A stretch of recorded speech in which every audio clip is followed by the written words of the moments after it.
Hi guys! This is En's Vlog. For today's video guys, ayan, magluluto tayo ng masarap na ulam, agahan. Tara! Hi guys! For today's video guys, ayan, magluluto tayo ng bulanglang. So, ang proseso ko sa akin lang, menu ko lang yon ay meron tayo ditong kalabasa, syempre. Ayan, kalabasa, tugabang sa Bisaya or saluyot, and siling green, talong, wala lang tayong okra kasi ano naman to saluyot naman to ayan, binabad ko na dyan, nahugasan ko na rin yan ng 2 times. Then meron tayong corn, so ginayad ko na yan, ayan, mais, and meron tayong dahon ng or talbos ng kamote.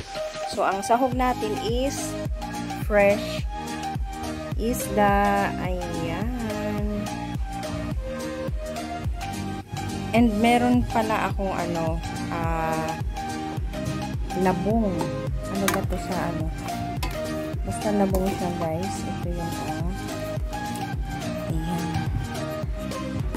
Pinakuluan ko na yan. So, ilalagay na natin yung ating gulay. Ayan guys, nailagay ko na yung ating mais. Ayan.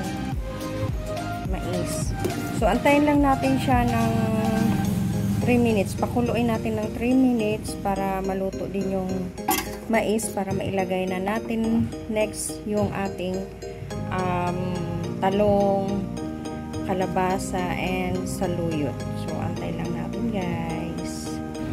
So, ayan guys, dahil 3 minutes na nakalipas, nilagay na natin syempre yung ating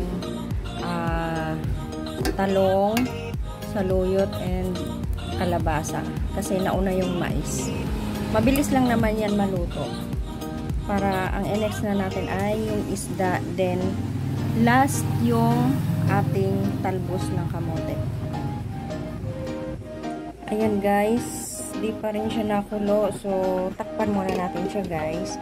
Lipat naman tayo dito dahil ang partner natin sa ating sinabawan, bulanglang, ay dyan. Meron tayong isda guys.